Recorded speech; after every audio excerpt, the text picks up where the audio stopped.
देखिएगा, इसमें ये क्वेश्चन बहुत ही इम्पोर्टेंट क्वेश्चन है। ये क्वेश्चन 2017 2018 में ये लगातार पूछा है, और ये क्वेश्चन आपका 2018 में ये पूछा है, और अर्धवार्षिक क्वेश्चनों में भी ये आता रहा है। ठीक है, अब चलते हैं।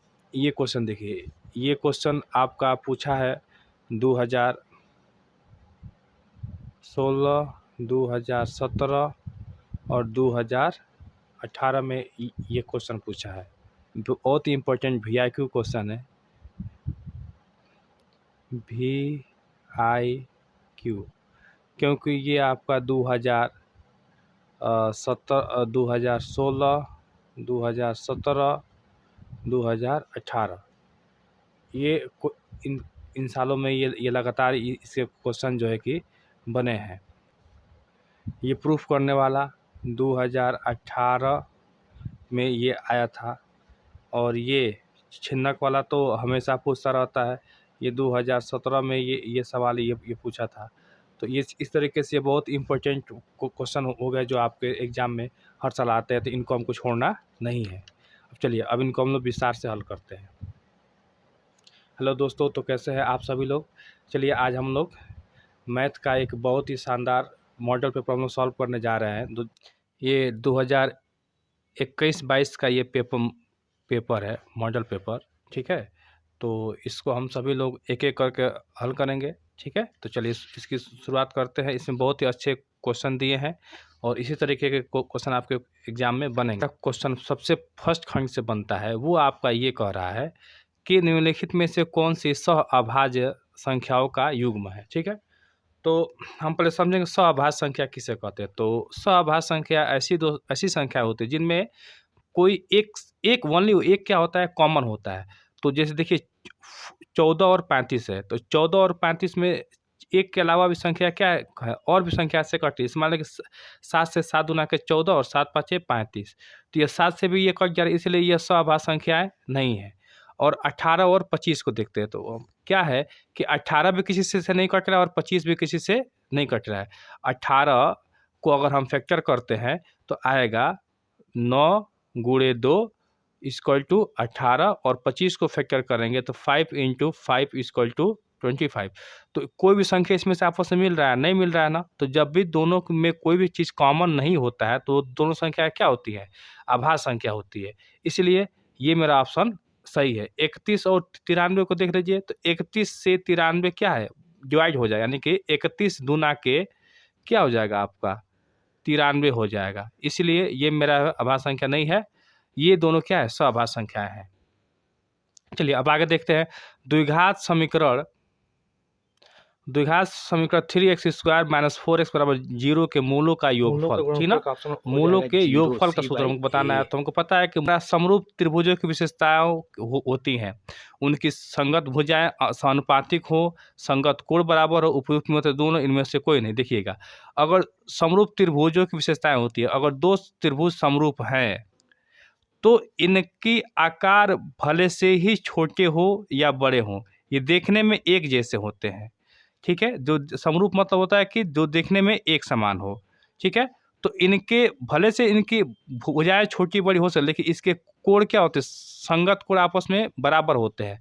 तो कह रहा है उनकी संगत भुजाएं समानुपातिक होती हैं, ये भी बात सही है। ये इसके समानुपातिक होगा, ये इसके होगा, और इसके कोण भी आपस में क्या होंगे, बराबर होंगे। ये सारे कोण आपस में क्या होंगे, बराबर होंगे। तो इसमें से उपयुक्त दोनों सही है, ये आपका सही होगा।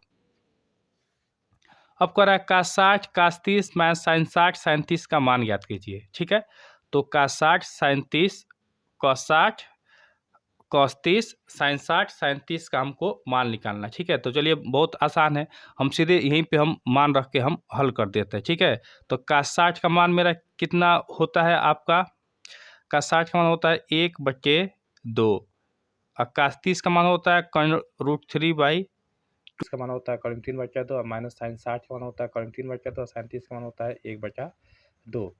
अब हम क्या करेंगे, दोनों में हम गुणा करा लेंगे। तो √3 1 जा √3, और 2 दूना के 4, √3 का √3 माइनस 2 दूना के 4, √3/4 से √3/4 क्या हो जाएगा, खत्म हो जाएगा, कट जाएगा, तो सिर्फ क्या बचेगा, 0। तो मेरा ऑप्शन कौन सही है, ये वाला मेरा आंसर सही है। चलिए अब अगले क्वेश्चन चलते हैं। अगला मेरा क्वेश्चन कह रहा है, अगला क्वेश्चन कह रहा है निम्नलिखित में से कौन सी केंद्रीय प्रवृत्ति की माप नहीं है? तो माध्यम माप है, माध्यिका माप है, बहुलक माप है, ये मानक विचलन माप है, ठीक है, लेकिन ये बहुलक माप नहीं है। क्योंकि बहुलक क्या होता है? बहुलक जो है किसी भी संख्या की आवृत्ति को बताता है। जैसे मान लीजिए 4 4 4 8 3 5 में इसके बहुलक क्या है? तो 4 है, 4 की आवृत्ति ज़्यादा है, तो इसीलिए बहुलक नहीं बताता है। बाकी सब मेरा आंसर सही है। तो ये आपका ऑप्शन सही होगा, बहुलक माप नहीं बताता है, ठीक है। अब चलिए कह रहा है कि बिंदु -8, 0 और 0, -8 है, तो इन बिंदुओं से बने रेखाखंड के मध्य बिंदु का निर्देशांक निकालना है। तो सिंपल सी बात है, मध्य बिंदु का निर्देशांक का सूत्र होता है x1 + x2/2 y1 + y2/2। तो x1 का मान दिया है -8 और x2 का मान दिया है 0 और बटे 2, और इस तरीके से y1 का मान दिया है आपका 0 और y2 का मान दिया है आपका -8। तो हम -8 में 0 जोड़ेंगे तो कितना होगा? -8 होगा, 2 से भाग कर देंगे तो 2 दूना के 2 चौको 8, 4 बार में ये खत्म हो गया। इसी प्रकार से 0 में 8 को जोड़ेंगे तो आएगा -8 और 2 से भाग करेंगे तो 4 बार में 2 चौको 8, ये खत्म हो जाएगा। तो -4, 4, ये मेरा ऑप्शन सही हो जाएगा। चलिए अब क्वेश्चन नंबर 2 पर चलते हैं। क्वेश्चन नंबर 2 का क बोल रहा है द्विघात समीकरण 2x² - 4x + 3 = 0 का व्युत्तर ज्ञात करना है और इसका मूलों की प्रकृति भी ज्ञात करना है हमको, ठीक है। तो देखिए 2017, 2018 और 2019 में भी ये सवाल जो है कि पूछा है। चलिए अब इसको हल करते हैं। तो व्युत्तर का बहुत आसान तरीका होता है। सबसे पहले हम समीकरण को लिखते हैं 2x² - 4x + 3 = 0। इसमें क्या होता है, पहले ए बी सी का मान हम निकाल लें, ठीक ना। तो यहाँ पर हमको जो है कि लिखेंगे, चूँकि ए बराबर 2, बी बराबर -4 और सी बराबर 3। हमको पता है कि ए का मान x² का गुणांक होता है और बी का मान जो है कि x का गुणांक होता है, सी का मान अचर पद होता है, ठीक है। विविधकर का सूत्र होता है जिसका हम लोग डी से डिनोट करते हैं, b² - 4ac। तो b का मान है -4, तो -4 का स्क्वायर -4 गुणे a का मान 2 और c का मान 3। तो 4 चौको 16 और -4 9 का 8 तरीके 24। तो 16 में 24 जाएगा तो 16 4 20 4 24 तो -8। यहाँ पर ये जो माइनस आया है तो ये ऋणात्मक चिन्ह ये दर्शाता है कि मूल वास्तविक नहीं है ना।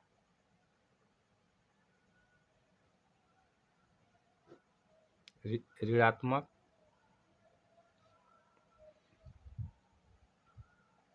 चिन्ह यह दर्शाता है कि मूल वास्तविक नहीं है। चलिए अब चलते हैं अपने क्वेश्चन नंबर ख की तरफ, ठीक है। ये है मेरा क्वेश्चन नंबर ख। क्वेश्चन नंबर ख कह रहा है कि ये क्वेश्चन भी 2018 में पूछा हुआ है। 15 cot a बराबर 8, तो साइन ए सेक ए और जो है कि cot a का मान ज्ञात कीजिए, ठीक है। चलिए तो ख के लिए सबसे पहले हम लोग क्या करेंगे कि हम लोग एक जो है कि चूँकि 15 cot a = 8, cot a = 8, तो cot a = 8/15। अब हम क्या करेंगे कि एक यहाँ पे एक समकोण त्रिभुज बनाएंगे और इसको यहाँ पे हम थीटा दिखा देंगे, चाहे यहाँ पर हम ए दिखा देंगे, यहाँ बी, यहाँ सी। तो cot थीटा होता है आधार बटे लंब। आधार कितना हो गया? 8 हो गया, लंब कितना हो गया? 15 हो गया, ठीक है। और इसका हमको क्या है? AC हमको कॉर्ड हमको निकालना है, AC हमको कॉर्ड निकालना है। तो चलिए अब हम AC निकालते हैं। तो AC मेरा कर्ण है, तो कर्ण का सूत्र होता है लंब स्क्वायर धन आधार स्क्वायर। ठीक है, तो आपका 15 का स्क्वायर हो जाएगा और 8 का स्क्वायर हो जाएगा। तो 15 का स्क्वायर 225, 8 का स्क्वायर 64, दोनों को अगर आप जोड़ते हैं तो आ जाएगा 289। 289 को अगर आप देखेंगे तो 17 गुणे 17 अर्थात 17 सेंटीमीटर, ये जो है कि आपका आंसर आ गया। तब अब जो है हम साइन ए का मान निकालेंगे। तो अब साइन बराबर होता है लंब बटा कर्ण। साइन सूत्र क्या होता है? लंब बटा कर्ण। तो लंब मेरा कितना है आपका 15 है, और कर्ण कितना हो जाएगा 17, और सेक ए जो कि कॉस का उल्टा होता है। तो कास्ट जब होता है आधार बटा कर्ण, तो सेक का हो जाएगा कर्ण बटा आधार। क्या हो जाएगा? कर्ण बटा आधार। तो कर्ण मेरा कितना है 17, आधार कितना हो जाएगा 8। बस ये मेरे आंसर हो गए। चलिए अब क्वेश्चन नंबर हम देखते हैं ग। क्वेश्चन नंबर ग ये कह रहा है कि दो समरूप त्रिभुजों का क्षेत्रफल 121 और 289 वर्ग सेंटीमीटर है। तो इनकी संगत भुजाओं का हमको अनुपात ज्ञात करना है। संगत भुजाओं का अनुपात ज्ञात करना है। देखिए कितने इंपॉर्टेंट सवाल है ये। 2016 में, 2017 में, 2018 और 2019 में ये सवाल मेरा पूछा है। तो चलिए इसको हम लोग सॉल्व कैसे करेंगे, इसके ऊपर हम लोग फोकस करते हैं कि ये सवाल कैसे हल होगा। इसके लिए हमको क्या करना पड़ेगा कि दो त्रिभुज बनाना पड़ेगा। दो त्रिभुज बनाना पड़ेगा। एक त्रिभुज ABC और त्रिभुज DEF। पहले वाला क्षेत्रफल हम बीच में लिख दिए 121, और दूसरे का 289 मैं पहले ही लिख दिया हूँ। ठीक है, तो जब दो त्रिभुज समरूप होते हैं तो उनकी कुछ ना कुछ खासियतें होती है। उनकी खासियत ये होती है कि इनकी कोई भी दो भुजाओं का अनुपात इनकी क्षेत्रफलों के वर्गमूल के अनुपात के बराबर होता है। बस ये चीज़ याद रहेगा तो हो जाएगा। तो इनकी दो भुजा हमने क्या ले लिए, AB ले लिए, और नीचे क्या लिख दिए DE। ये इनका अनुपात हो गया, और इनका क्षेत्रफल भी लिख देंगे कर्णी में। तो कर्णी में ABC का क्षेत्रफल बचे कर्णी में DEF का क्षेत्रफल। तो ABC का क्षेत्रफल कितना दिया 121, DEF का दिया 289। तो 121 किसका वर्ग है 11 का, और 289 किसका वर्ग है 17 का। तो सिंपल सी बात है, आप ऐसे भी कर सकते हैं 11 गुणे 11, 17 गुणे 17। एक जोड़ा बनेगा 11 का बाहर हो जाएगा, 17 बनेगा 17 बाहर हो जाएगा। तो अब इसको हम अनुपात में लिख देंगे 11 अनुपात संबंधित 17। तो इनकी भुजाओं का अनुपात AB और DE क्या हो जाएगा 11 संबंधित 17। ये मेरा आंसर हो जाएगा और आपको 2 नंबर एग्जाम में मिल जाएगा। चलिए अब आगे चलते हैं। आगे क्वेश्चन मेरा ये कह रहा है, ध्यान से देखिएगा क्वेश्चन। सबसे पहले हम क्वेश्चन देखते हैं। क्वेश्चन क्या कह रहा है? क्वेश्चन ये कह रहा है कि यदि किसी बंटन का माध्य 16 बहुलक 13 हो तो बंटन की माध्यिका ज्ञात कीजिए। बंटन क्या कहते हैं? माध्यिका ज्ञात करना है। ठीक है, बहुत आसान है बंधन की माध्यिका ज्ञात करने के लिए। तो हमको सूत्र याद होना चाहिए कि माध्यिका का 3 गुना बहुलक और 2 माध्यिकाओं के योग के बराबर होता है। 3 गुणे माध्यिका बराबर बहुलक और 2 गुणे माध्य। तो क्या करेंगे 3 गुणे माध्यिका को अभी हम इधर रहने देंगे, और बहुलक में क्या कर देंगे माध्य के 2 गुणे से गुणा कर देंगे। तो माध्य दिया 16 और बहुलक मान दिया 13, तो 16 दूना के 32, और 32 में 13 जोड़ देंगे 45। और जब माध्यिका निकालेंगे तो 3 कहाँ आ जाएगा? नीचे आ जाएगा। तो 45 में 3 से भाग कर देंगे, 15 बार में ये कटेगा, तो कितना हो जाएगा 15। तो माध्यिका के बराबर कितना आ गया 15। तो चलिए इस सवाल का माध्यिका का मान हम कितना रख देंगे हम 15। माध्यिका मान कितना आ जाएगा 15। चलिए अब चलते हैं तीसरे खंड में, जो कि बहुत अच्छा क्वेश्चन है। ये हर साल ये आता है। देखिए कितने इंपॉर्टेंट सवाल है ये। 2017 में, 2016 में, 2018 में, 2019 में लगातार ये क्वेश्चन पूछते आया है। इसकी उपयोगिता का आप लोग नकार नहीं सकते। चलिए इसको भी हम सिद्ध करते हैं अभी बहुत आसान भाषा में। विद्या में बहुत टफ दिया है, लेकिन मैंने इसे आसान किया आप लोग के लिए। तो हमको सिद्ध करना है कि कर्म 3 एक अपरिमेय संख्या है। तो हम सबसे पहले सिद्ध क्या करेंगे कि कर्म 3 क्या एक परिमेय संख्या है। जब परिमेय संख्या जब का ये सारे नियम फॉलो नहीं करेगा तो ये क्या हो जाएगा? अपरिमेय हो जाएगा। तो इसको उसी प्रकार से हम सिद्ध करेंगे। तो सबसे पहले हम मानेंगे, माना कर्म 3 एक क्या है? परिमेय संख्या है। माना कर्म 3 क्या है? एक परिमेय मान लेंगे। जब परिमेय संख्या है तो परिमेय संख्या का एक रूल होता है कि परिमेय संख्या किस में पाई जाती है, p बाई q के रूप में पाई जाती है या फिर a बाई b के रूप में, जिसके रूप में आप m बाई p भी कह सकते हैं।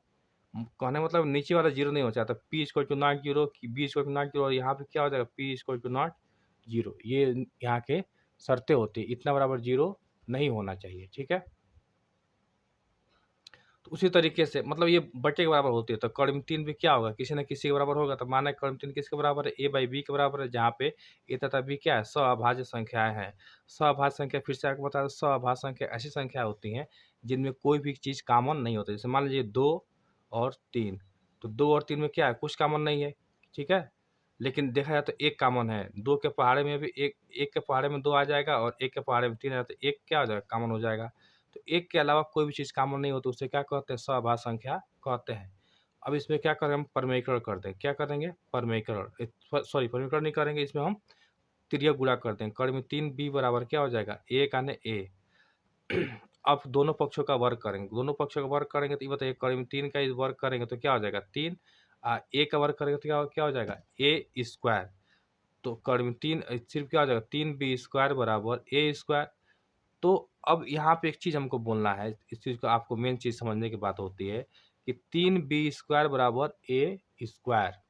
इसमें ये 3 किस में जाकर भाग करेगा, तो a स्क्वायर में भाग करेगा, 3 जा करके a स्क्वायर में भाग करेगा, अर्थात a स्क्वायर को 3 जो है कि हर हाल में काट देगा, ठीक है। तो इसका मतलब ये हुआ कि a स्क्वायर क्या है, 3 से विभाज्य है।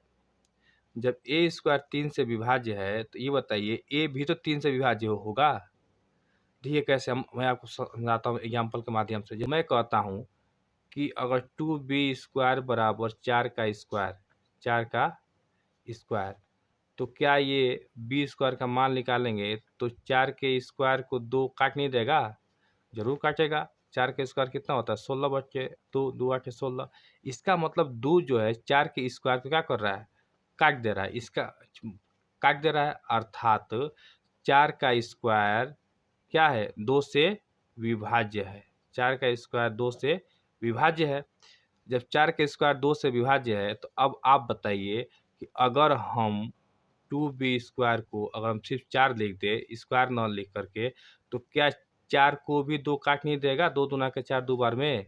इसका मतलब हम ये कह सकते हैं कि अगर कोई संख्या का अगर a स्क्वायर किसी संख्या से विभाज्य है तो वो उसका बिना स्क्वायर वाला मान भी क्या होगा, इसी संख्या से विभाज्य होगा।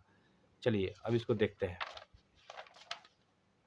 उसी प्रकार से जब b स्क्वायर, जब a स्क्वायर को 3 काट देगा, अर्थात a स्क्वायर 3 से विभाज्य है, तब a भी इसका रूप भी क्या होगा, 3 से विभाजित होगा। इसे समीकरण 1 मान लेंगे, ठीक है। और फिर मानेंगे पुनः, माना a बराबर कितना मान लेंगे हम, 3 नियम। क्या मान लेंगे, a बराबर 3 नियम, a बराबर 3 नियम मानेंगे और यहाँ पर से काम करेंगे, ठीक ना।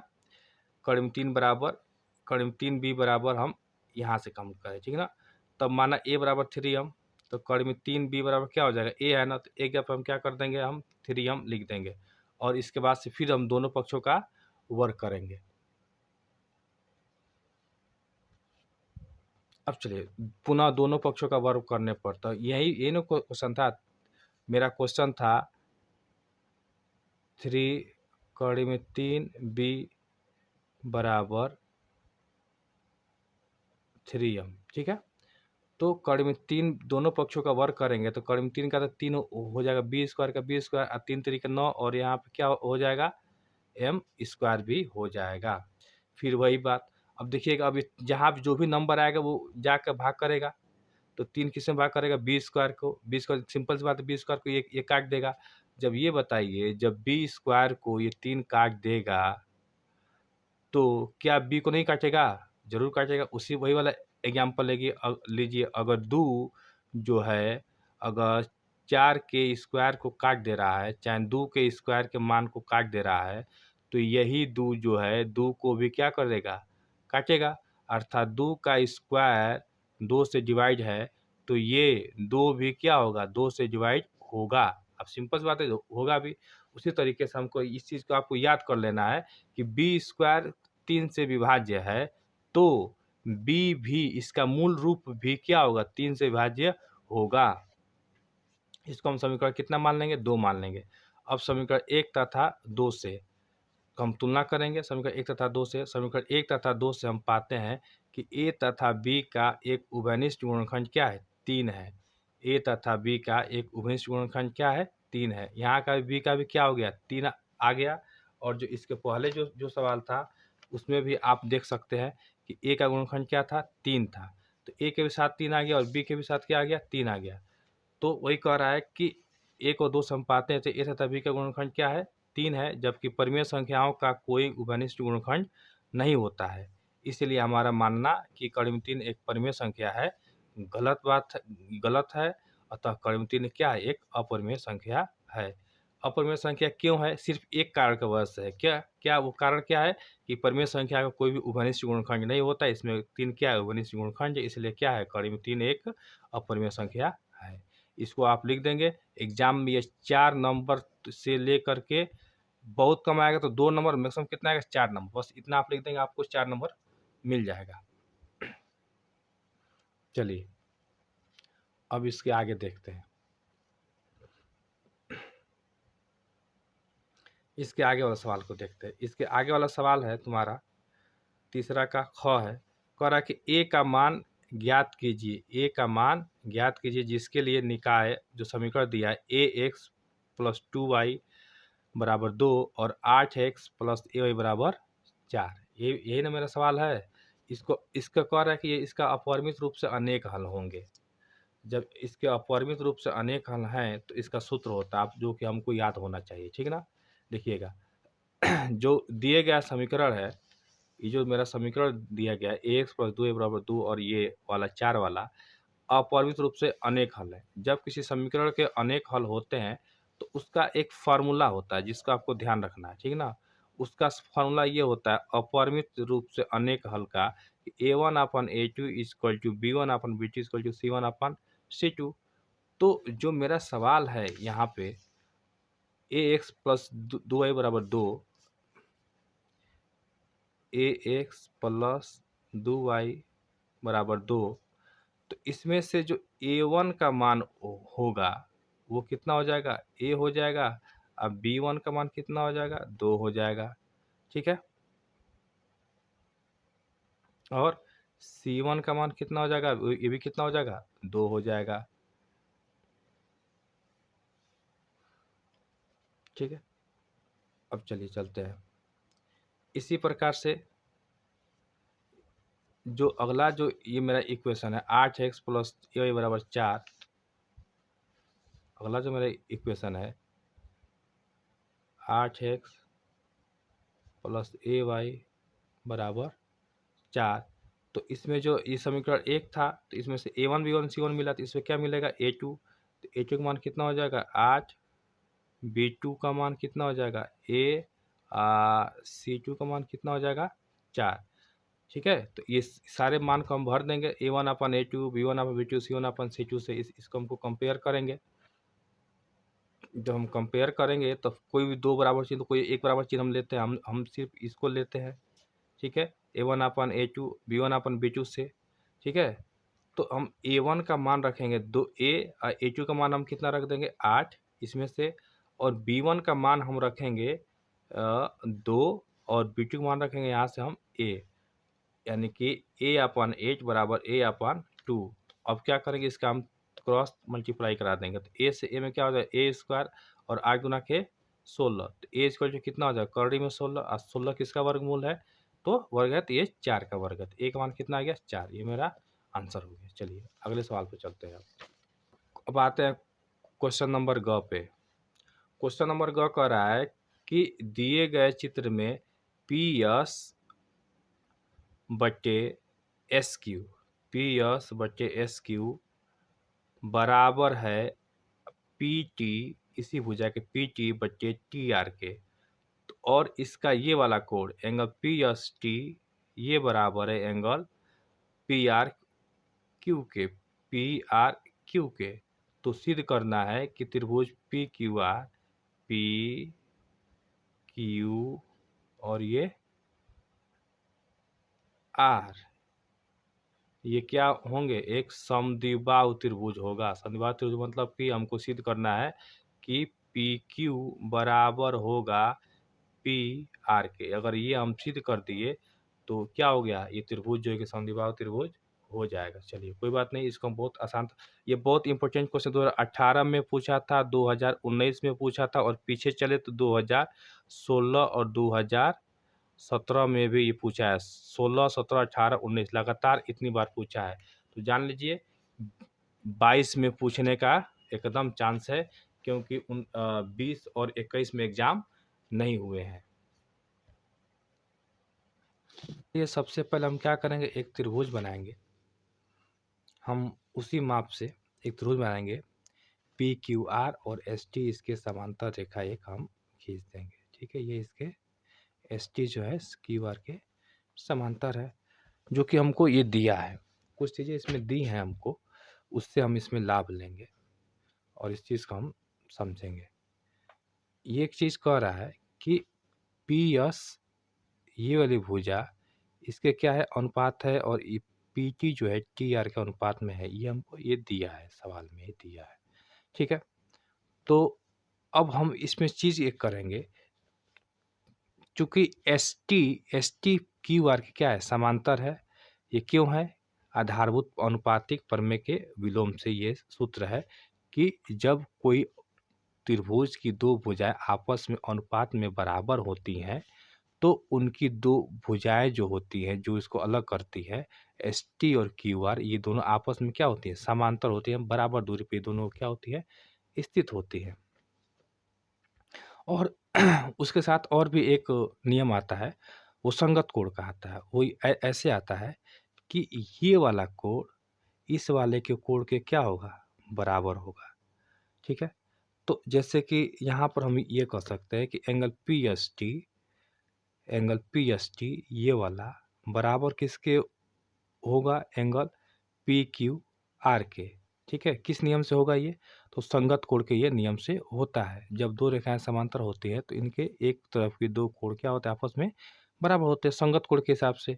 और इसमें एक चीज़ हमको ये दिया है सवाल में पहले से, ये कह रहा है कि एंगल पी एस टी बराबर है एंगल पी आर क्यू के। एंगल पी एस टी बराबर एंगल पी आर क्यू। समीकरण में कितना मान लेंगे, 2 मान लेंगे। अब समीकरण 1 और 2 से हम देखते हैं तो पाते हैं कि एंगल ये पी एस टी ये वाला और एंगल ये पी एस टी आपस में क्या है, बराबर है। दोनों आपस में क्या है, ये बराबर है। जब दोनों आपस में ये बराबर है तो इनका जो आर एच एस भी आपस में क्या होगा, बराबर होगा। इसलिए क्या हो जाएगा, दोनों से एंगल पी क्यू आर बराबर हो जाएगा एंगल पी आर क्यू के। कोई बात नहीं, तो एंगल पी क्यू आर किसके बराबर हो गया, पी आर क्यू के बराबर हो गया। अब इसमें एक चीज़ क्या होता है कि कोण के सामने वाली भुजा उसकी भुजा कहलाती है। तो एंगल पी क्यू आर के सामने की भुजा क्या है, पी आर, पूरा यहाँ से लेकर के यहाँ तक।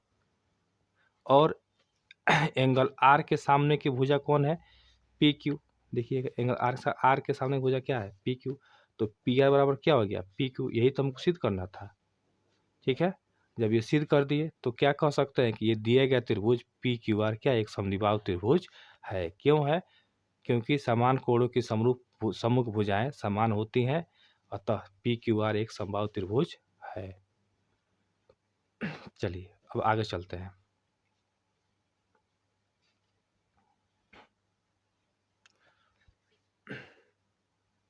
घ वाला क्वेश्चन कह रहा है, एक 40 सेंटीमीटर ऊंचे शंकु के छिन्नक के वृत्ताकार सिरों की त्रिज्याएं 38 सेंटीमीटर की हैं और 8 सेंटीमीटर। तो शंकु के छिन्नक की तिर्यक ऊंचाई हमको ज्ञात करनी है। बहुत आसान तरीका है। तो सबसे पहले हम समझेंगे इसकी छिन्नक कहते किसे हैं। तो छिन्नक क्या होता है कि किसी भी शंकु से कटा हुआ एक क्या होता है, पार्ट होता है। जैसे मान लीजिए आपका शंकु अगर ये हो गया, ठीक है, तो अगर इसको हम यहाँ से काट के हम निकाल दें तो बचा हुआ पार्ट ही क्या मेरा क्या कहला जाएगा, ये जो पार्ट मेरा मेरा बच रहा है यही क्या हो जाएगा, छिन्नक कहला जाएगा। ठीक है, जैसे बाल्टी हो गया, कटोरा हो गया, ये हमने छिन्नक बना दिया है।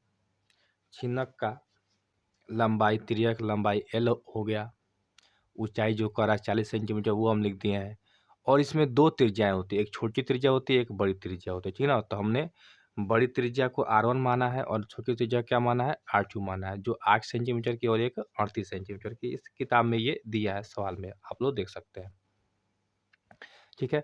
और ऊँचाई कितना दिया है? 40 सेंटीमीटर। तो शंकु के शंकु नहीं, छिन्नक के तिरछी ऊँचाई अगर L है तो उसको हमको ज्ञात करना है। तो तिरछी ऊँचाई का सूत्र होता है किसके? छिन्नक का, छिन्नक के तिरछी ऊंचाई का सूत्र होता है √R1² माइनस R2² का होल स्क्वायर प्लस H²। तो R1 का मान मेरा कितना है? 38 है और माइनस R2 मान कितना है? 8 है। तो इन दोनों का होल स्क्वायर कर दें प्लस 40 का स्क्वायर, तो 38 में से 8 गया कितना बचेगा? 30 का स्क्वायर प्लस 40 का स्क्वायर। 30 का स्क्वायर करेंगे तो 900 आएगा, 40 का स्क्वायर करेंगे तो कितना आएगा मेरा? 40 का स्क्वायर करते हैं अगर हम तो आता है 1600। तो 1600 और 900 कितना हो जाएगा? 2500। 2500 को हम तोड़ देंगे, 50 गुणे 50 जोड़ा बना देंगे 50 का, बाहर आ जाएगा 50। अतः तिर्यक ऊंचाई मेरी कितनी हो गई? 50 सेंटीमीटर। हो गया आंसर। चलिए अब अगला क्वेश्चन देखते हैं। नंबर 4 के सारे क्वेश्चन हैं, ठीक है। अगला क्वेश्चन है कि यूक्लिड विभाजन प्रमेयिका का प्रयोग करके 272 और 1032 का एचसीएफ ज्ञात कीजिए। यूक्लिड विभाजन विधि से 1032 और 272 का हमको एचसीएफ ज्ञात करना है, ठीक है। तो 1032 जो बड़ी संख्या है उसको बाहर लिखेंगे, जो छोटी संख्या 272 इसको हम अंदर लिखेंगे। अब 272 का पहाड़ा इतनी बार पढ़ा जाए कि 1032 है या फिर उससे कुछ कम है, तो 1032 में से 816 को घटा देंगे। 1032 में से 816 को हम घटाएंगे तो मेरे पास आंसर आएगा, वो इस प्रकार आएगा, 216 का ये आंसर आएगा, ठीक है। अब फिर क्या करेंगे? 272 को हम बाहर लिखेंगे और जो जितना शेष बचा था उसको यहाँ पे, अब 216 का पारा पड़ेगा कितना? 272 आ जाए तो एक बार में तो कितना हो गया? 66। अब 216 को बाहर करेंगे और 66 को में गुणा कर 66 का पहाड़ा पड़ेंगे, तो 66 का पहाड़ा पड़ेंगे 3 बार, ठीक है। 66 का पहाड़ा पड़ेंगे हम 3 बार, तो 66 का पहाड़ा हम 3 बार पढ़ते हैं, तो 66 गुणे 3 कितना होगा? 3 छः 18, 3 छः 18, 19, 198, ठीक है। और मेरे पास है कितना? 216। तो 216 में से 198 हम घटाएंगे तो कितना बचेगा? मेरे पास बचेगा 18। कितना बचेगा? 18। तो यहाँ पे हमने क्या लिख देंगे? हमको 18 हमने लिख दिया। अब 66 को बाहर करेंगे, फिर 18 को यहाँ पर लिखेंगे। अब 18 का पहाड़ा पड़ेंगे, 66 है, 66 से कम, तो 18 तिहाई 54, 54 हुआ। अब 66 से 54 घटा देंगे तो कितना आएगा? 12 आएगा। फिर अगली बार क्या करेंगे? 18 को बाहर लिखेंगे और 12 को हम अंदर लिखेंगे, ठीक है। अब 12 का पहाड़ा पढ़ेंगे कि 18 है चाहे 18 से कम, तो 12 का पहाड़ा पढ़ेंगे तो 12 का ने 12, एक बार में कितना आ गया? 12। और 18 से कितना कम है? तो 6 कम में। इसको तब तक ले जाएंगे जब तक शेषफल कितना? 0 ना पहुंच पाए। तो हम अगली बार क्या करेंगे? 12 को बाहर लिखेंगे और 6 को अंदर लिखेंगे। 6 का पहाड़ा पड़ के 12 है तो कितना? 2 बार में, तो 6 दूना के 12, शेष कितना बचा? 0। तो जब 0 बच जाता है तो जिसका पहाड़ा पड़ता है वही मेरा क्या होता है? एचसीएफ होता था। एचसीएफ कितना हो जाएगा? 6। अगला क्वेश्चन है ख। ख क्वेश्चन कह रहा है कि एक त्रिभुज ABC की भुजा BC पर एक बिंदु D इस प्रकार है कि एंगल ADC बराबर एंगल BAC, तो सिद्ध कीजिए कि CA² बराबर CB गुणे CG। तो सबसे पहले हम क्या करेंगे? एक समकोण त्रिभुज हम ABC बनाएंगे। क्या बनाएंगे? समकोण त्रिभुज ABC। कुछ इस प्रकार से हम एक त्रिभुज बनाएंगे ऐसे, और यहाँ पर ये कह रहा है कि इसको ऐसा करेंगे ना कि BC, ये B हो तो ये C हो और यहाँ पे हम A नाम दे देंगे और यहाँ पे नव्यांश कोण हम बना देंगे। चलिए मैं फिगर हम लोग बनाते हैं। ये मैंने चित्र बनाया है। BC एक भुजा है और ABC वो त्रिभुज है, ठीक ना। ABC यही त्रिभुज मैंने ABC बनाया है जिसके BC भुजा पे D एक बिंदु है, और ये इस प्रकार है कि एंगल ADC जो 90 अंश का कोण बन रहा है वो ABAC के क्या है? बराबर है। ये इसके क्या है? ये बराबर है, ठीक है। तो चलिए हम क्या करेंगे, एक छोटे से त्रिभुज इसमें और बड़े वाले त्रिभुज ABC में हम इसको समरूप दिखाएंगे, ठीक है। तो सबसे पहले हम ये समरूपता में हम ये दिखाएंगे कि इस त्रिभुज का ये जो D वाला एंगल है और BAC का ए वाला एंगल है, दोनों क्या है, 90 अंश है, ठीक है ना। तो हम इसमें ये लिखेंगे एंगल, सबसे पहले इसमें ये जो दिया वो लिखे एंगल ADC और ये बराबर होगा एंगल BAC के। ये चीज़ इसमें ये किताब में ये दिया है, तो ये चीज़ इसमें क्या है, गिवन है। और इसमें एक चीज़ और ये कह रहा है, हम ये देखते हैं कि AC क्या है, कॉमन भुजा है, क्योंकि AC से अगर आगे बढ़ जाएंगे D तक और A तक मुड़ जा रहे हैं तो ACD जो है कि एक त्रिभुज बन जा रहा है जिसमें AC आ रहा है, और AC से होते हुए आगे बढ़ जाते हैं B तक तो एक त्रिभुज ABC बन जाए, इसमें इसमें भी AC आ रहा है। तो AC क्या है, दोनों त्रिभुज बनाने में काम कर रहा है, मदद कर रहा है, इसलिए AC क्या हो जाएगा, कोवेनिस्ट हो जाएगा, कॉमन हो जाएगा। और इसमें एक चीज़ हम लोग देखते हैं कि ये C एंगल जो है ना, ACD बनाने में भी काम आता है और ABC बनाने में भी क्या होता है, अतः C से हम हर बार होकर जा रहे हैं, तो C क्या है, कॉमन है। एक चीज़ याद रखिए, एक मैं ट्रिक बता रहा हूँ आप लोगों को याद करने का, कौन चीज़ कॉमन होता है। दो त्रिभुज का नाम दीजिए, अगर दो त्रिभुज में अगर नाम कॉमन हो गया तो कोण भी इसमें कॉमन होगा। जैसे मान लीजिए मैं इसका नाम देता हूँ, तो ट्रायंगल में नाम दूंगा ADC, ADC, और मैं इसका नाम देता हूँ ट्रायंगल ABC।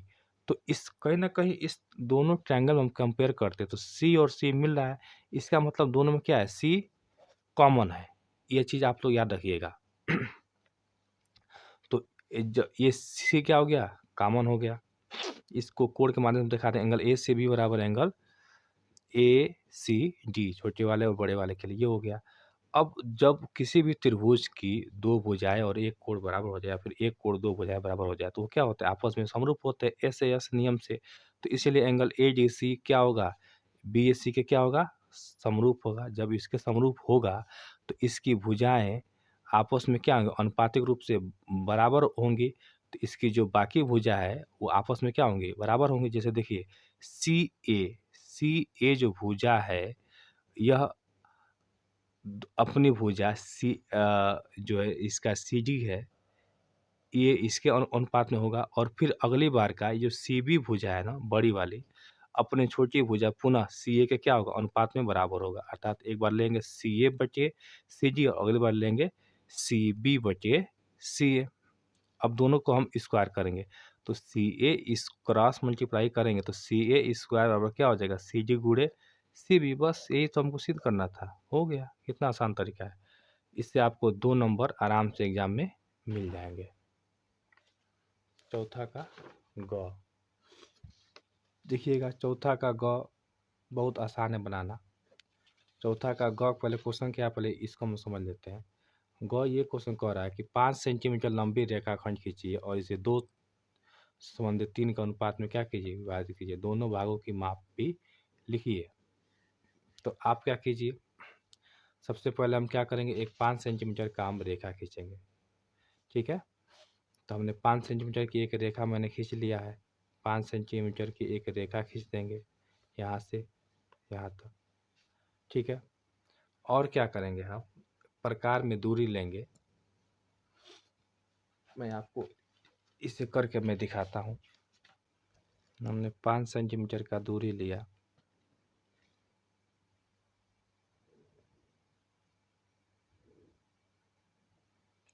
पाँच सेंटीमीटर की दूरी ले लिया। अब यहाँ पर न्यून कोण बनाते हुए, ठीक है, न्यून कोण आप कोई भी 45 अंश का ले सकते हैं और यहाँ से भी 45 अंश का चांदे के नाप से आप ले सकते हैं, ठीक है। दोनों वाला एंगल जो है कि बराबर होना चाहिए, ठीक है। अब हम क्या करेंगे कि प्रकार में दूरी लेंगे, प्रकार में हम दूरी लेंगे। दूरी लेने से पहले हम देखेंगे कि किस अनुपात में कह रहा है। तो ये 2:3 अनुपात में ये कह रहा है। तो हम पहले क्या लेंगे, तो हम एक निश्चित दूरी जो है यहाँ से प्रकार में दूरी लेंगे, एक ये काट दिए और फिर जो है यहाँ पे इसका नोक रखेंगे, फिर आगे एक एक हल्का सा हम काट देंगे। ये 2 हो गया। और जो अगला 3 है ये यहाँ पे रखेंगे, इसको यहाँ से काटेंगे 1, 2। अगर ये छोटा पड़ेगा तो इसको हम आगे तक हम क्या करेंगे, बढ़ा देंगे। याद रहे ये आपका 45 अंश का ये भी रहेगा और 45 अंश का ये भी रहेगा। माप लिखेंगे नहीं, लेकिन हम एक अंदाजन हम बता दे रहे हैं। 45 ये डिग्री रहेगा, 45 ये डिग्री रहेगा, ठीक है। चलिए, तो एक अगला भी स्टेप ले लेते हैं। तो 1, 2, 3। अब क्या करना है हमको, इसको नाम देना है। इसको हमको नाम देना है। इसको हम नाम दे देते हैं। इसको नाम देते हैं B1, इसको नाम देते हैं B2, इसको पूरा BX, इसको BC एक लाइन मान लेते हैं, ठीक है ना। ये कितना है, 5 सेंटीमीटर की ये लाइन है, ठीक है। अब इसको B1 B2 इसको मान लेंगे हम आपको C1 C2 और C3। अब क्या करेंगे, B2 को C3 से हम डायरेक्ट पटरी के माध्यम से इसको हम मिला देंगे। और जैसे ही इसको हम मिलाएंगे, ये अपने आप ये 2 संबंधे 3 के अनुपात में ये बच गया, ठीक है। कितना आसान है, आप भी घर पर प्रैक्टिस कीजिए, हो जाएगा। चलिए आगे देखते हैं। अब अगला क्वेश्चन है कि यदि कॉट थीटा बराबर 7/8 तो 1 plus sine theta 1 minus sine theta 1 plus cos theta 1 minus cos theta का मान ज्ञात कीजिए। ये भी बहुत आसान सा सवाल है। तो जब भी आपके एग्जाम में देखिएगा, जब किसी भी मान के आगे कोई भी अनुपात दिया हो, साइन कॉस टेन जो भी मान के आगे, तो उससे तुरंत हम एक जो है कि ट्रायंगल बनाएंगे, एक त्रिभुज बनाएंगे। त्रिभुज बना करके और ठीक है ना, उसमें जो है कि मान भर देंगे। यहाँ पे हम थीटा कर सकते हैं। और ये कॉट थीटा ये कर है ना, तो कॉट थीटा होता है आधार बच्चे लंब, तो आधार 7 कर दीजिएगा, लंब 8 कर दीजिएगा, और आप कॉर्ड निकाल लीजिएगा, ठीक ना। कि कॉट थीटा का मान दिया था 7/8, 7/8 ये दिया था। तो इसमें से हमने क्या किया कि 7/8 के हिसाब से जो सूत्र होता है आधार बटे लंब, तो हमने 7 आधार दे दिया, लंब 8 दे दिया। हमको कर्ण की आवश्यकता है हर हाल में, तो कर्ण निकालने का सूत्र होता है, कर्ण का सूत्र होता है पता है ना, कि लंब स्क्वायर धन आधार स्क्वायर। तो हमने 7 का स्क्वायर कर दिया और 8 का स्क्वायर कर दिया रूट में। तो 7 का स्क्वायर 49, 8 का स्क्वायर 64, दोनों को जोड़ेंगे कितना आ जाएगा आपका, जो है 113। अंडर रूट कितना आ गया, 113। Under root 113। यह आभास संख्या, ये बाहर नहीं लिख लेगी, कोई बात नहीं। अब हम क्या करेंगे, अब ये वाला पोर्सन हम लिखेंगे, मेरा मेन क्वेश्चन लिखेंगे 1 plus sine theta 1 minus sine theta 1 plus cos theta 1 minus cos theta, ये मैंने लिख दिया। अब हम इसको गुणा कर देंगे आपस में, 1 प्लस साइन 1 माइनस साइन, सूत्र हो जाएगा 1 square minus sine square theta. नीचे भी क्या है, 1 प्लस कॉस 1 माइनस कॉस, तो ये 1 स्क्वायर 1 का square minus cos square theta. तो अब 1 का तो 1 होगा, साइन का तो साइन स्क्वायर होगा, अब 1 का फिर 1 हो जाएगा, कॉस स्क्वायर का कॉस स्क्वायर होगा। यहाँ पे एक सूत्र काम करेगा, 1 माइनस साइन स्क्वायर थीटा जो है कि क्या होता है, कॉस स्क्वायर थीटा, और 1 माइनस कॉस स्क्वायर क्या होता है, साइन स्क्वायर थीटा। ये याद रखिएगा, ठीक है। 1 minus sine square theta equal to क्या होता है, cos square theta. 1 minus cos square क्या होता है, साइन स्क्वायर थीटा। ये दोनों एक सूत्र से लिख लें। उस सूत्र का नाम है कि sign square theta plus cos square theta बराबर 1 होता है। तो यहीं से सूत्र बना है ये, साइन स्क्वायर थीटा बराबर क्या हो जाएगा, 1 माइनस कॉस स्क्वायर थीटा, और कॉस स्क्वायर थीटा बराबर हो जाएगा 1 माइनस साइन स्क्वायर थीटा। देखिए इसी से दोनों फार्मूला ये बने हैं। अब मेरे पास क्या ऊपर आ गया, कॉस स्क्वायर थीटा बचे साइन स्क्वायर थीटा, तो कॉस स्क्वायर थीटा बचे साइन स्क्वायर थीटा। तो फिर कॉस बचे साइन जब भी होता है तो मेरा सूत्र बन जाता है कॉट का। किसका बनता है, कॉट का। तो ये जब दोनों पे स्क्वायर है तो क्या हो जाएगा, कॉट स्क्वायर भी हो जाएगा, कॉट का मान स्क्वायर हो जाएगा, कॉट स्क्वायर थीटा। और हमको पता है कि कॉट का मान 7/8 दिया है, तो 7 का स्क्वायर 14, 8 का स्क्वायर 64। ये मेरा आंसर हो गया। इस तरीके से अगर हम इसको ना निकालें तो भी काम चल जाएगा। चलिए अब हम अगला क्वेश्चन पे आते हैं। अगला क्वेश्चन कह रहा है, पाँचवें खंड पे अब हम लोग का शुरू हो गया। पाँचवा खंड कह रहा है, दो क्रमागत धनात्मक पूर्णांक ज्ञात कीजिए, इनके वर्गों का योग कितना हो, 365। दो क्रमागत पूर्णांक ज्ञात कीजिए, इसके वर्गों का योग 265। देखिए ये 2017 में आया था और 2019 में आया था ये सवाल, और ये 22 में आने का चांस है, ठीक ना। इस क्वेश्चन का आप लोग ध्यान से देखिएगा। चलिए इस क्वेश्चन को हम लोग देखते हैं। माना, इसको हमको मानना पड़ेगा, ठीक ना। माने कैसे, देखिएगा। क्वेश्चन 5 का माना दो धनात्मक पूर्णांक क्या है, एक x है और एक मेरा क्या है, x+1, ठीक है। तो ये कह रहा है कि इनके वर्गों का योग कितना है, 365। तो क्यों ना इसका ये मान रख दिए, इसका स्क्वायर कर दिए, दूसरा मान रख दिए x+1, इसका स्क्वायर कर दिए, तो वर्ग का तो स्क्वायर हम जोड़ दिए। अब इसका मान 365 है, तो कोई बात नहीं, ये एक्स स्क्वायर का एक्स स्क्वायर होगा, ये x+1 का ये होल स्क्वायर से ये टूटेगा, तो एक्स का स्क्वायर एक्स स्क्वायर, वन का स्क्वायर वन स्क्वायर।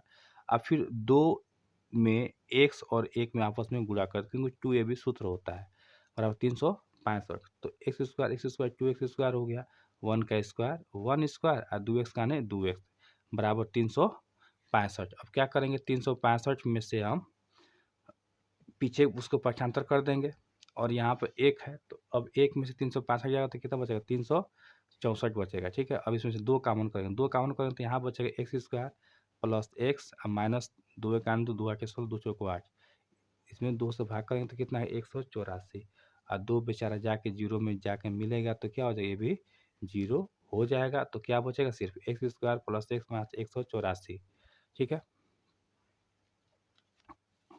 चलिए अब इसको हम कुछ दूर तक हल करते हैं। जब ये इतना बराबर जीरो हो जाएगा तो यहाँ से इसको हम तोड़ लेंगे, ठीक ना।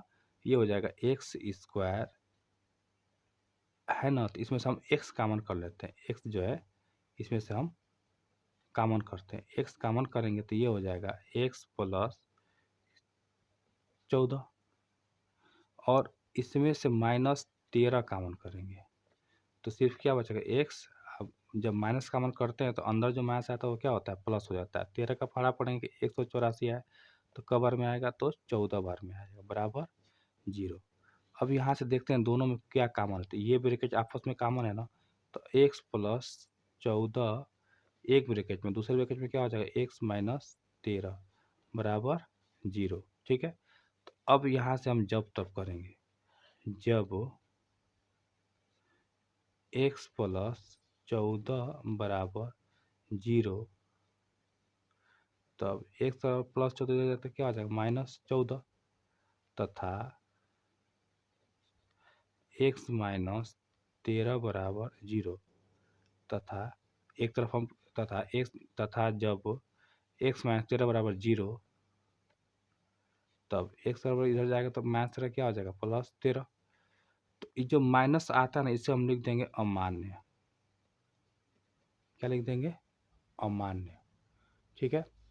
तब जो है x बराबर 13, अतः जब x का मान जो प्लस में आएगा वो हम ले लेंगे, जब x का मान 13 आएगा तब संख्या बराबर, तो संख्या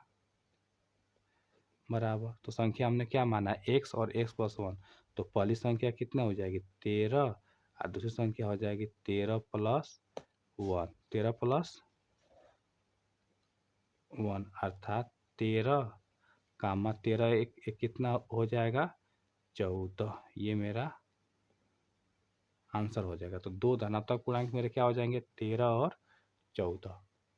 तो चलते हैं, हम लोग का अगला क्वेश्चन ग है कि 4.2 सेंटीमीटर त्रिज्या वाले धातु के गोले को पिघला करके 6 सेंटीमीटर त्रिज्या वाले एक बर्तन के रूप में ढाला जाता है, तो बेलन की ऊंचाई ज्ञात कीजिए।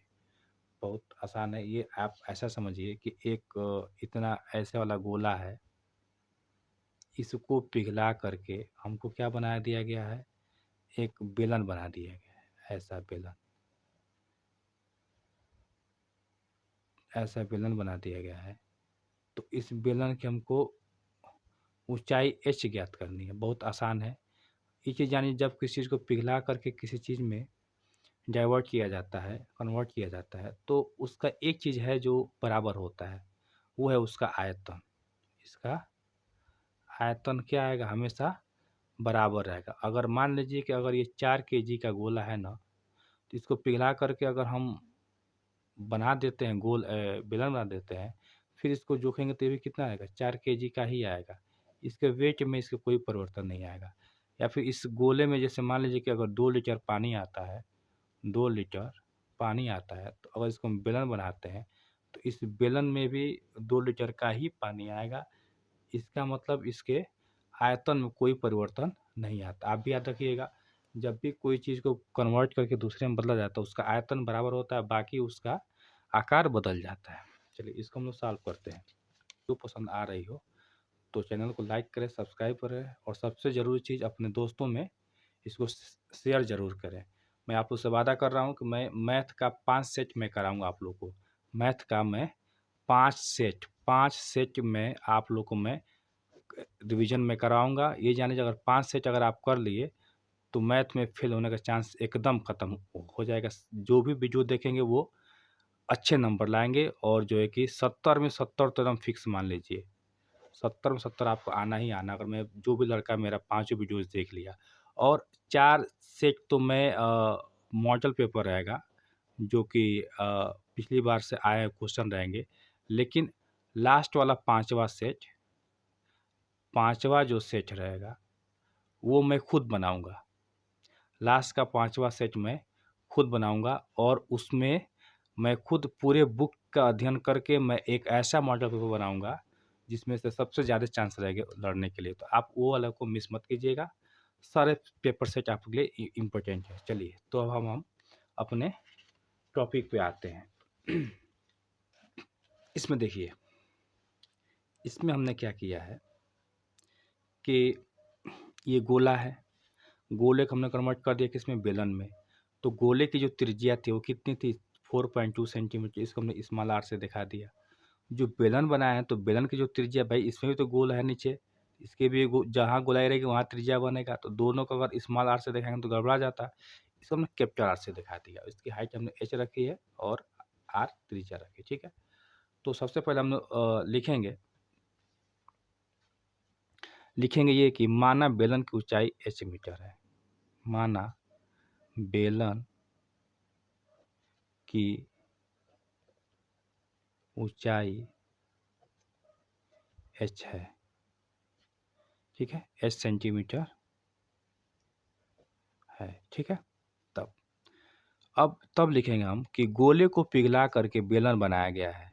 तो मैंने आपको बताया था ना, जब गोले को पिघला करके आप बेलन बनाएंगे, तो बेलन का आयतन और गोले का आयतन दोनों आपस में क्या होंगे, बराबर होंगे।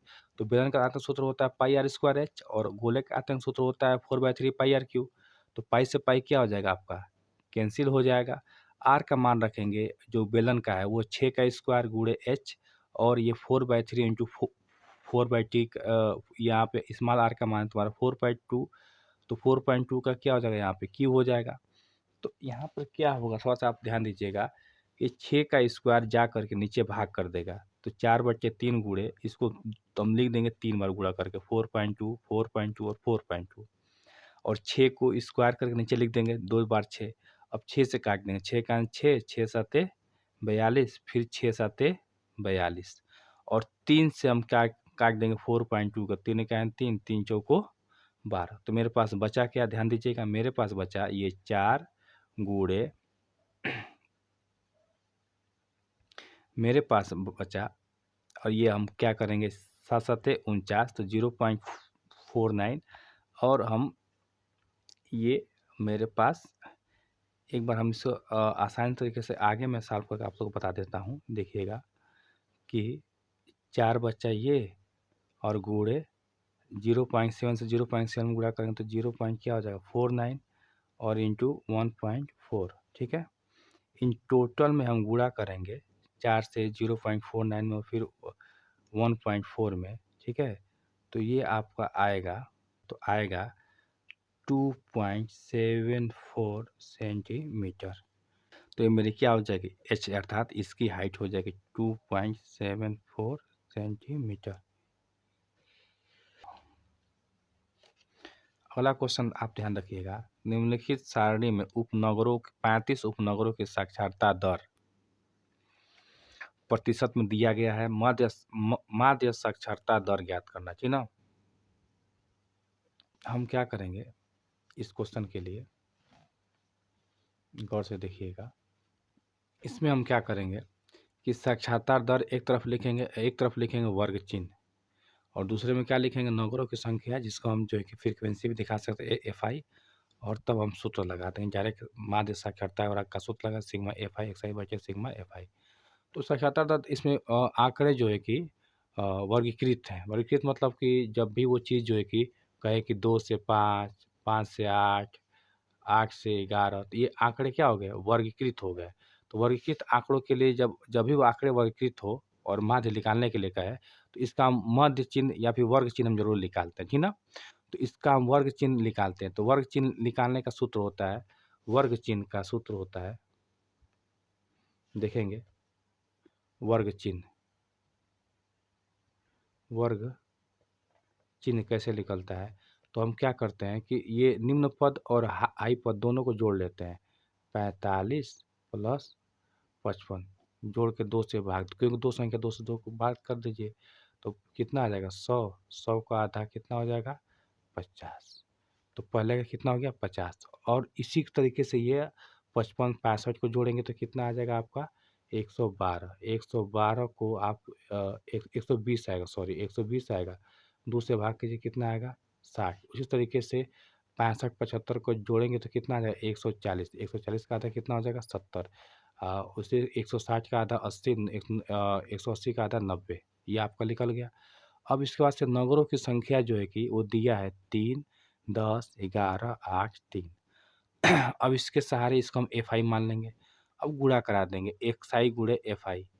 तो 50 में 3 से गुणा कराएंगे तो कितना हो जाएगा 150, 60 के धाम में 600, 70 गुणे 11 770 हो जाएगा। 80 में 8 से गुणा करें 640, और 90 में 3 270। अब टोटल को हम जोड़ेंगे यहाँ पे सिग्मा, और लिखेंगे क्या सिग्मा FI XI। टोटल को जोड़ेंगे तो आ रहा है 2430, और नगरों की संख्या में टोटल जोड़ तो बताए हुए था कितना है 35। तब माध्य साक्षरता का सूत्र होता है, आपको माध्य का सूत्र होता है तो सिग्मा FI XI बटे सिग्मा FI। तो जो 2430 में 35 हम क्या कर देंगे भाग दे देंगे, भाग दे देंगे तो कितना आएगा 850.5। यही मेरा क्या हो जाएगा आंसर हो जाएगा। चलिए अगले क्वेश्चन पे आते हैं। अगला क्वेश्चन हमें मेरा कह रहा है, 6वां क्वेश्चन है। 6वां क्वेश्चन कह रहा है कि दो संख्याओं के वर्गों का अंतर 180 है। छोटी संख्या का वर्ग बड़ी संख्या का 8 गुना है। दोनों संख्याएं ज्ञात कीजिए। देखिए कैसे मान करके इसको हम सॉल्व करेंगे। माना बड़ी संख्या x, क्या मानेंगे, माना बड़ी संख्या x है, तब छोटी संख्या कितना तथा छोटी संख्या कितना है y। तो तब पहला जो शर्त ये कह रहा है वो ये कह रहा है कि इन संख्याओं के वर्गों का अंतर 180 है, अर्थात जो हम संख्या माने हैं x और y, इनके वर्गों का अंतर 180 है। यानी कि इसको वर्ग कीजिए और इसको घटा दीजिए तो कितना आएगा 180। तो x का स्क्वायर x स्क्वायर, अब माइनस y का स्क्वायर क्या हो जाएगा y स्क्वायर बराबर 180। इसके बाद से फिर एक और शर्त ये कह रहा है, शर्त ये कह रहा है कि अगर हम छोटी संख्या का वर्ग करें, छोटी संख्या मेरा y है ना, तो अगर हम y का वर्ग करते हैं तो बड़ी संख्या के 8 गुना 6 गुना हो जाती है, ठीक है। तो बड़ी संख्या कितनी है x है, तो 6 गुणे x हो जाएगा। तो अब वाई स्क्वायर बराबर क्या हो गया 6x। इस बात को आप याद रखिएगा, वाई स्क्वायर बराबर 6x। समीकरण 1 में देखते हैं कि x square minus y square बराबर 180 है, तो अब ये क्यों ना वाई स्क्वायर की जगह पर 6x रखते हैं। वही चीज़ इसमें हम करना है पुनः। अब लिखेंगे अब वाई का मान समीकरण 1 में रखने पर तो x square minus y square जब हम क्या कर देंगे 6x रख देंगे बराबर 180। अब 180 को हम क्या कर देंगे इधर हम पक्षांतर कर देंगे तो कितना हो जाएगा माइनस 180। तो एक्स स्क्वायर माइनस 6x बराबर माइनस 180। अब आते हैं इसके अगले लाइन पे यहाँ से, तो x square minus 6x minus 180 को तोड़ेंगे तो हम इसको द्विघात बहुपद में तोड़ेंगे तो आपको याद होगा 18x में से 10x जाएगा तो कितना बचेगा 6।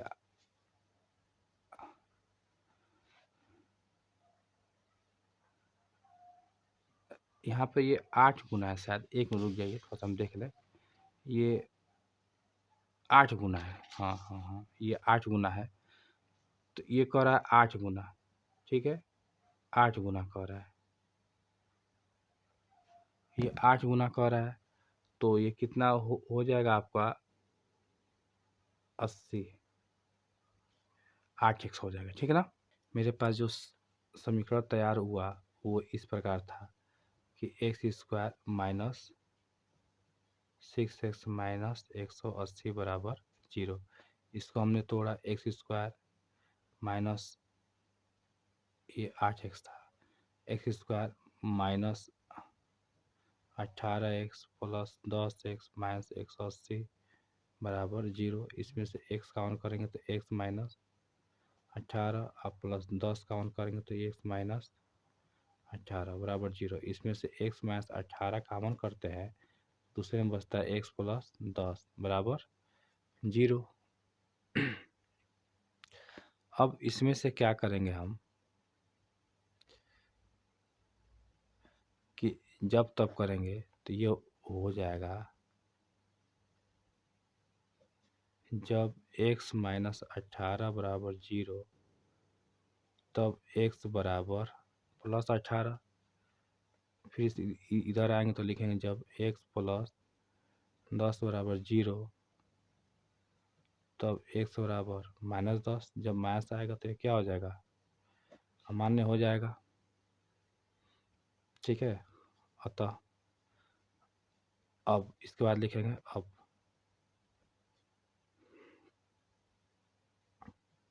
वाई स्क्वायर बराबर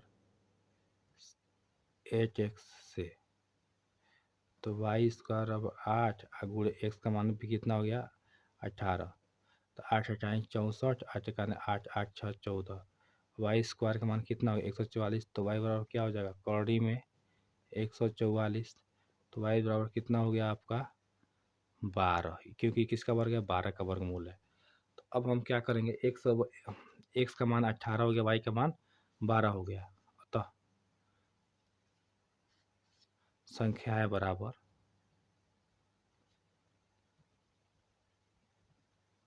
संख्या बराबर 18 कामा 12, यही इसका आंसर हो जाएगा।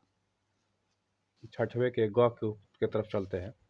छठवा का ग कह रहा है कि 4 सेंटीमीटर त्रिज्या 4 सेंटीमीटर 4 सेंटीमीटर त्रिज्या के एक वृत्त पर 6 सेंटीमीटर त्रिज्या के एक समकेंद्रीय वृत्त के किसी बिंदु से एक स्पर्श रेखा की रचना कीजिए। चलिए, इसके लिए हमको दो वृत्त हमको खींचने पड़ेंगे, एक 4 सेंटीमीटर त्रिज्या लेकर के, एक 6 सेंटीमीटर त्रिज्या लेकर के, ठीक है। चलिए, इसको हम लोग दूरी को लेते हैं।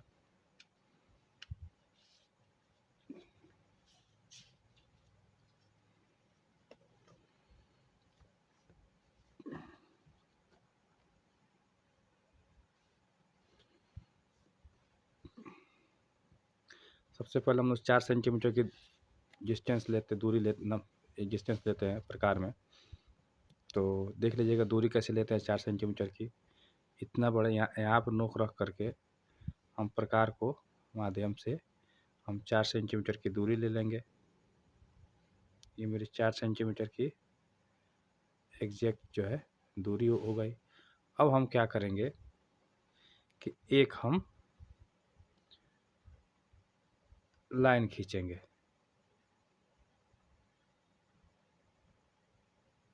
4 सेंटीमीटर की दूरी लेकर के हमने एक क्या खींचा, एक आर्क खींचा। इसका बिंदु यहाँ पे हमने पॉइंट कर दिया, ठीक है। अब कह रहा है कि अब 6 सेंटीमीटर की एक त्रिज्या लेकर के खींचना है, तो फिर हम क्या करेंगे, 6 सेंटीमीटर की एक जो है कि हम जो है त्रिज्या ले लेंगे, ठीक है।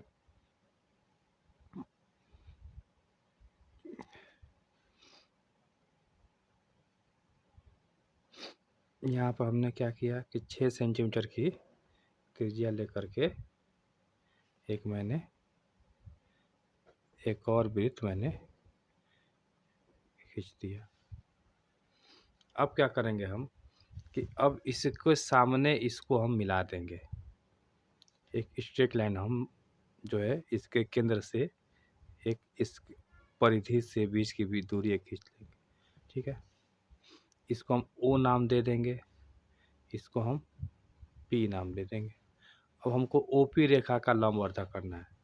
तो लंबवर्धक करने का सबसे आसान तरीका वो ये तरीका है कि आप आधे से अधिक दूरी लीजिए और ऊपर काटिए और नीचे काटिए। फिर आप अगले बिंदु पे इसे रखिए पी बिंदु पर और ऊपर काटिए, नीचे काटिए और इस कटान बिंदु को आप मिला दीजिए डॉट डॉट करते हुए।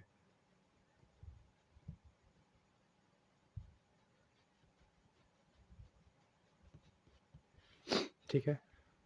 अब जब यहाँ पे जहाँ पर ये मिलेगा आप इसको जो है कि एम नाम दे दीजिए, ठीक है। अब क्या कीजिए, इस एम से एम पी या एम ओ दूरी लेकर के एक वृत्त खींचिए, ठीक है।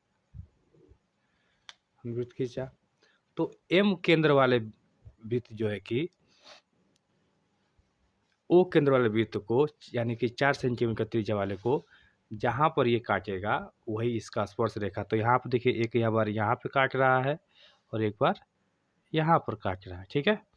4 सेंटीमीटर त्रिज्या को, ठीक ना। तो अब हम क्या करेंगे कि एक कलम के माध्यम से इसको जो है हम स्पर्श रेखा हम खींच लेंगे। ये पी पे हम नोक रखेंगे और यहाँ से होते हुए एक रेखा हम ऐसे खींच दिए, फिर यहाँ पर रखेंगे और ऐसे होते हुए हमने खींच दिया। तो यह मेरी स्पर्श रेखा हो गई, ठीक है। अब इसमें ये कह रहा है कि इसका नाम क्या देना पड़ेगा, इसका माप के लिखना है हमको। तो इसको मापते हैं तो लगभग जो है देख लीजिए लगभग 4.5 सेंटीमीटर की ये रेखा जो है हमारी बन रही है स्पर्श रेखा। तो मान लीजिए यहाँ पे ये आप काटे तो ये पी है ना, तो ये मान लीजिए कि ये क्यू पर कटी और यहाँ कहाँ कटी क्यू डैश, क्यू और क्यू डैश, ठीक ना। तो यहाँ पर हम लिखेंगे आप जो है कि अतः स्पर्श रेखा की लंबाई बराबर 4.5 सेंटीमीटर, ठीक है। ये मेरा सवाल हो गया। चलिए अब हम इसको चाहे तो आप नाम भी दे सकते हैं। यह आपका 4 सेंटीमीटर त्रिज्या का हुआ यहाँ से यहाँ तक और ये आपका 6 सेंटीमीटर त्रिज्या का हुआ यहाँ से यहाँ तक, 2 त्रिज्या है, ठीक है। इस तरीके से ये आपका आंसर हो गया। आप इसे लिख सकते हैं 4.5 सेंटीमीटर और ये भी हो जाएगा 4.5 सेंटीमीटर, ठीक। चलिए।